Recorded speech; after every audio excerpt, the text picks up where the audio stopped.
let me throw out something that I believe to be true that my earlier statement may not have you realize. You asked me what was the most likely scenario, and I said Draymond here and Jordan not.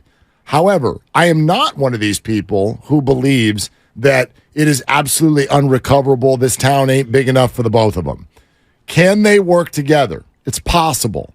And when Mark says, for example, what they need Jordan Poole on this team, but they need a mature Jordan Poole. That is the next role of the ball in this conversation, because there are three possibilities. There's Jordan Poole as he's been here. There's Jordan Poole not here at all. Or there's a different Jordan Poole here, which I actually think is what the Warriors would like most. But I don't know if it's possible. Do you remember when Steph Curry, this was the Logan Murdoch article, when Steph Curry at the end of the year, when it was all done, and he sat in his locker and made sure everyone, including Jordan, could hear him, and he points at his locker and goes, that guy's the key. That guy's the key. To the future. Yes. Right. What I think he meant is that guy right there, if he buys in, if he tries to become one of us instead of staying one of him, then this can work. But if he continues, and this is my read, if he continues to do what he's been doing, where I had to call him out before going to Sacramento for Game 7 and saying, will you please trust me? Will you please let me do this? And we will guide you to a victory. If they get the Jordan Poole that they got this year, they don't want him anymore. But they'd love to have him if he would just buy in to the damn concept that's been working for a decade. But that's too simple in my situation, my assessment, because he got punched in the face. That's why, Mark, because they didn't do anything this year to make it okay for Jordan Poole to buy in, because he bought in last year and he won a championship last year, and he was a great player for this team last year. And then this year he comes in and he's feeling himself, and Clay claps back at him on their trip overseas, and he talked about, basically how he would love to have a shootout with Jordan Poole, and you could tell that there was already tension going into the punch, and then he gets socked in the face, and then nobody in the organization had his back to the point where they should have had his back. But why do you think that is? For whatever reason. I don't know why. What is it?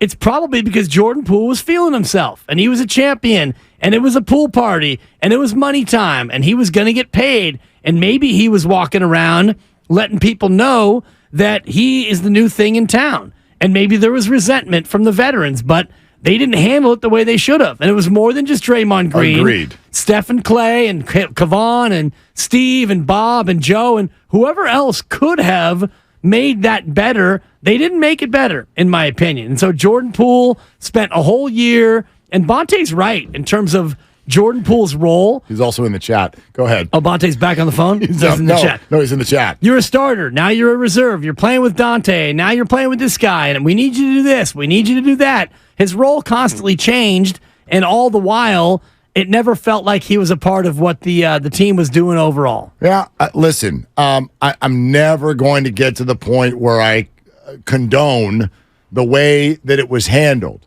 But this is one thing that I will say, and this is my read. This isn't fact, it's my read.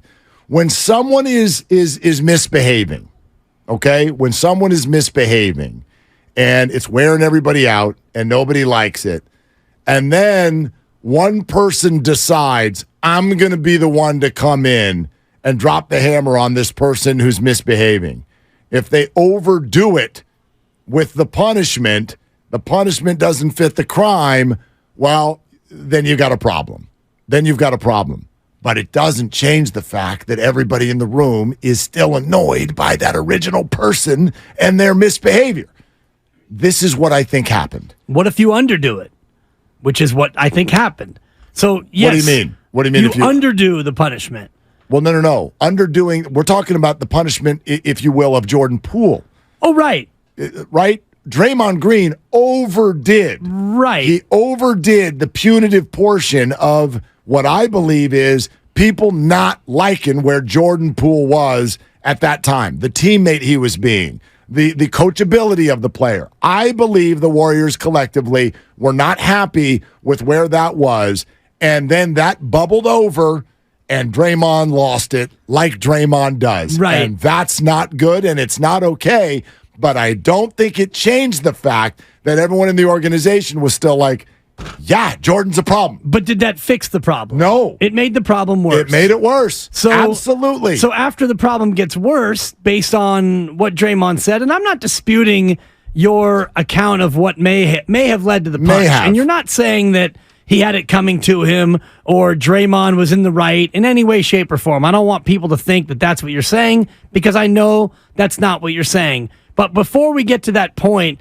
where Draymond casually walks over, this was not an instance where these are two guys who were jawing at each other and tempers flared. Well, I don't know what's being said. You can't see what was being said. He slowly walks over and gets in his face, and then Jordan pushes him away, and then he hauls off and smacks him. Yeah, he lost it. Lost it. He lost it, but there was more premeditation to me behind the fact that he then took it to that point. I mean, maybe. There's no way to know that for sure. This is just, so let's say that the premise is true that I've laid out, and then let's say the execution of what happened next that you lay out is also true.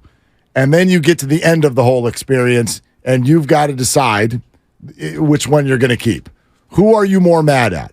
The person who has had a consistent thread of problematic behavior, right? Or the person who... You're talking about Draymond. No, I'm talking about Jordan. It's funny because when you lay that out, Draymond Green has had a longer track record of problematic behavior. No, that's the behavior we can see on the court. The Warriors have never seen it as problematic because they win every other year. What has Jordan Poole ever done that you know of that's problematic? That I know of? Nothing. Well, nothing that I know of. Right. But I'm reading the room over here, which is what we do. And it seems to me like the whole team was mad at him all year. That's what it looks like to me. And yet he averaged 20 a night and didn't miss a game. Great. So and then led the team in scoring. And then shrunk into a tiny shoelace when the playoffs started for the second year in a row. Because the coach wouldn't play him. He didn't have opportunity, Mark. Hey, now, I know you're not even being serious. I know you're not being serious. I'm just playing devil's advocate from Jordan Poole's standpoint. But we're misremembering the playoffs last year. Oh, no, I've been the one to say it more than anybody. He was okay. He was unplayable. At best, he was okay. Unplayable in the Boston series. So what does a group of championship players think about a player who gets worse come playoff time? You know the answer to this. A player who shrinks when the moment is the biggest, you lose their respect. Absolutely. Without a doubt. And then your response to that is to get a bag and have your ego go up and your ask for playing time and clout goes up. How do you think they're going to react to that? Draymond made a critical error in overdoing the punitive portion of this, which actually robbed everybody of everything in terms of what they could do about it. Right. But it doesn't change my opinion that the organization believes that Jordan is actually the much bigger problem. And it doesn't change that when this whole thing is over, they look at it as Jordan's a consistent problem and Draymond lost his bananas for a split second. Time. So, no. I mean, he cost you an NBA Finals already when he lost his temper. But he's never punched a teammate. That's a different realm than getting a tech. Sure. No, but in terms of him losing it, Draymond has lost it before a number of times. Not this way. Correct. Not this way. This is bigger. This is different. Bigger than costing your team the NBA championship? In terms of you lost yourself emotionally. Because, but cost himself a championship in that moment, like it was a debate at the time whether he should be suspended. I didn't think there was no debate. I didn't think he was going to be suspended in the moment. I knew he was going to be suspended because he had accumulated enough flagrant points to where he was going to be suspended. No, remember, LeBron talked the league into that at the podium. There's no doubt. It didn't even become a thing until LeBron got to the podium and started making a deal out of it. The same way. I'm not sure if he got a flagrant on the spot or if the flagrant came after the fact. I'd have to research that. Either way, because when he gets a flagrant, that's enough points to where it's an automatic suspension. I do remember LeBron's press conference, and it was after it where everyone started buzzing like, oh, gosh, he might get suspended for the next game. And maybe the flagrant came after the fact. Of course he did. Which it could be the way. But yeah, so I look at a young player who played great, had a good season, you won a championship, and he got a huge bag. He got the contract that everybody dreams about. How can he not get ahead of himself and have a bit of an ego? And where's the leadership to nip this in the bud before it gets to that that's point? That's what they were trying to do, and he wasn't listening. I don't see any evidence that they tried to do that. Okay. He hadn't even gotten his contract yet. But I've got the evidence for you. I've got all the evidence for you, and that's why I feel so strongly the way I do. We all saw it. We just chose to not realize what was going on. We got Klay Thompson overseas, ripping him in front of a microphone. Then the season starts. There's the punch. Then Steph Curry's hucking a mouthpiece. Then Klay's throwing his hands up in the air. Then Draymond is walking off the court. That to me is all after the fact of once the punch happens, all of that is water under the bridge. These are the actions of exasperated people. Right. They're the leaders. Yes. The team leaders. That's how you look when you've been trying to get someone to do something and they won't do it.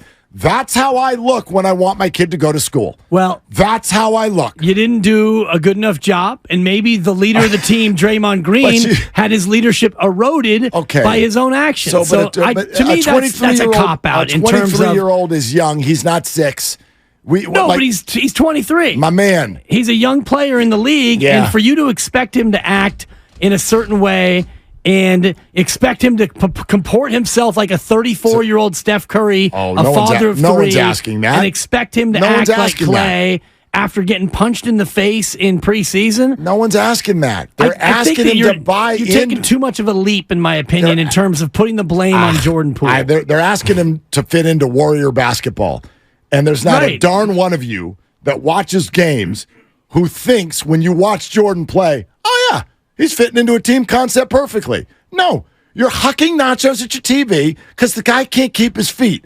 And the same thing that we're watching, they're watching. It drives them bananas because his decision-making is terrible. And then we don't understand when they get exasperated and throw their hands up. They're trying to lead him, and he won't listen. Yeah, we do understand. And, it's funny because you want Jordan Poole to play a certain way at certain times, like during the 26 games when Steph Curry wasn't out there. Now we want Jordan to go ahead and try to cook and score because we need you to score. And then now Steph comes back. Who wants that? No, it is that. I want him to play exactly what Bonte said earlier in the call, and I agree with him in terms of his changing role. When Klay is out, that's tough. When Steph is out, you play differently. So Jordan Poole's being asked to play a bunch of different ways, and playing the Warriors way. Does Andrew Wiggins play the Warriors way? Yes, I believe so. Andrew Wiggins plays the way he plays, which is on the weak side, rebound, hit the 3 when you get it. Occasionally, he'll go to the basket. He doesn't play the way that Steph and Klay and Draymond play. He plays differently. Everybody's got different skill sets. Right. Jordan's skill set is dribble, dribble, dribble. His skill set is not run around and catch and shoot. Except for, I disagree. In fact, do you remember the game this year where Draymond pointed out how great Jordan was, and he said, that's the Jordan Poole we need on a night where Jordan showed you he could have double-digit assists? Where is that guy? Yeah. I grant he's not there. I grant you your point about how it's difficult to go into all the different roles for Jordan Poole. I grant that point completely. It at times is a raw deal, but it is the deal with this team. Right. And you signed the contract, so this is the deal. But no matter what your skill set is, you can play in a team concept. Because if you don't, you lose. Like A to B in the NBA. You play as a team or you lose. And when I watch him play, it looks to me, at minimum, like they think he's not playing within a team concept. I've never seen Steph and Klay react that way to players in their career. I've never seen it before. I just think that you're expecting a young player, and yes, he's 23, he's not 6. That was an astute point. But a 23-year-old Steph Curry was not the Steph Curry as a player that he was at 28, but he wasn't, 31, but he wasn't joining and 34. This. But he wasn't joining this. No, but in terms of like how to play and how to be an NBA player, it takes time to play and mature and really understand how you can combine your skills. Because I agree with you, Jordan Poole's the best attributes that he has do not necessarily align with what the Warriors want him to do and want him to be. So he's trying to marry his skills, which is dribble, dribble, dribble, attack the rim, fancy things, long three-pointers. It's a very me-centric style of basketball. That's not what the Warriors do. So how does he combine what he does best in his mind with what they want him to do? Because that takes maturity. Yes, and I think he can do some of those things. I'm not asking for him to be polished and perfect. I'm asking for him to listen to the leadership and do what the team needs him to do. You don't have to execute every time. You don't have to be perfect. You don't have to be a grizzled veteran when you're not. But you do have to accept leadership. You have to be coachable. Right. When you are joining an iconic group, that's different than what Steph joined. Steph joined something that he needed to build, as it turns out. This guy is joining, and it's hard. I'm not saying it's not hard, but you are joining a dynasty, and it feels to me, through my eyes, I'm watching someone who doesn't want to listen to the most accomplished players in the last 25 years of the NBA. He doesn't want to do it their way. I think that's a little too extreme for me in terms of saying that he doesn't want to be coached. Or and I think he changed. Yeah, this year. I think he changed. Well, the numbers would indicate that his productivity was down. He shot more. He shot more poorly. Correct. He scored more. His assists were up. But asked for more minutes. His turnovers were up a little bit. Turnovers were up significantly. But wanted more opportunity. Played the same amount of minutes as last year. Right. Got more opportunity. Played worse. In general, he was less productive, and then less efficient. And complained. I don't know how much complaining he did. I mean there was at least the one game, 0 points against the Lakers. And that was at the end of it. I think if we talk to Anthony Slater or Monty Poole or anybody, they'll tell you Jordan Poole thinks he should start. And that's fine. Right. I don't want But we never saw any complaining. The dude got punched in the face and didn't come out and say a word about it. Think about it. If he starts, who goes to the bench? Klay Thompson. Okay. And Klay made it clear that he's not coming off the bench. That's a rub right there. And who do you think the organization's going to vote for? Oh, it's Klay. Of course. And by the way, based on their play from beginning of the year to end, I would agree with them. Maybe not the way it ended against the Lakers, as if Jordan was much better in that series. Right. Like Klay was bad in the playoffs. Jordan was worse. I think it's unfair to say he complained. I think that's... He went to the locker room and said it was an issue of opportunity. Well, that's like saying Steph Curry is a hothead. But you don't say that based on one game. It's been reported by everybody who's there that he is not happy with the role. Played all 82. Yeah. And, led the team in minutes and in total points. I don't think that you can look at his play overall over the course of 95 games that they played, and he played in all 95. He didn't sulk over the course of the year. He didn't? At the end of the year, yeah. You could see the frustration. How many times on the bench? And I don't think that it was a major thread throughout the year. There were instances. Yeah. Sure. There were instances of Draymond Green quitting on plays. You're not going to call him a quitter because he shut it down on one play. I mean, it was one play. Right. I think there were more instances than that. There were more instances for Jordan Poole, but I don't think that you look at his year and say that he complained a bunch. The end of the year was bad for him. I would call his year disappointing. I would agree. Yeah, I would definitely call his year disappointing. I would call their year disappointing as a team. Yeah, but I wouldn't call Steph Curry's performance disappointing. No. I wouldn't call Draymond Green's performance disappointing. No, he was good for the whole year. I would for Jordan Poole. Andrew Wiggins was disappointing. Yeah, absolutely. Let's go to Ben in San Jose. Hey, Ben, you're on with Willard and Dibs. What are you doing? Hey, how's it going, guys? So I guess a couple things. So Jordan actually signed his contract after the punch. I'm wondering what the organization might have told him or said to him to convince him to sign. That's one thing I think about, and all the embarrassment that he's endured. You go on social media, even now, there's all these memes of him getting punched and being the butt of a joke. Not to mention all the trash talk going on the court. How many guys you think are talking shit saying something that, along the lines of don't make me. Yep. Thank you. YouTube catches that. Thank you, man. Good time for your YouTube read. Yeah, where's my YouTube read? So, head to youtube.com/957 the game. Watch us live. Look at Dibs. Handsome man. And if anyone swears, you get to hear it. Somebody's talking Schmidt. Talking Jake Schmidt. Exactly. Man, all y'all, if you want to swear, all you got to do is say Schmidt now. Every time. That's all you got to do. Be out there it's my talking new go-to. Schmidt. Yeah. He can play third. He can play short. Just say it slow. Just Totally. slow down. We got gotta plenty make sure of time. Gets in there. 4 hours. You got to get the M in there. I'm usually good for one. Yeah. No, I got you. So, anyway. I got you. Yeah. I mean, here's the thing. No, I don't want this to come across as me being a dyed-in-the-wool Jordan Poole supporter.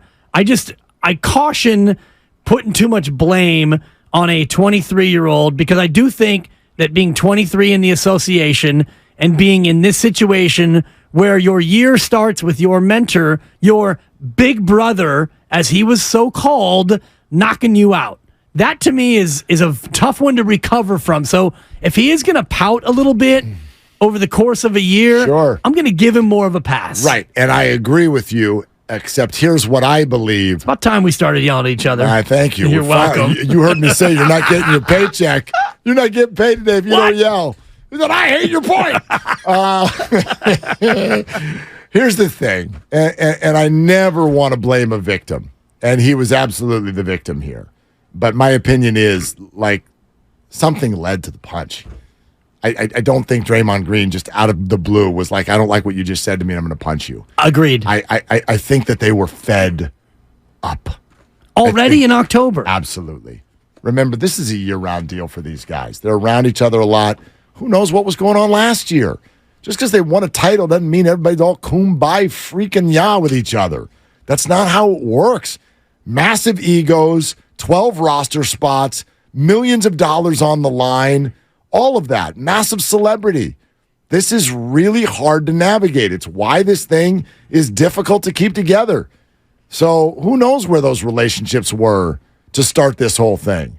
Now, his point about Jordan Poole signing after the punch, just a couple things to add there. Contracts are not signed in a day.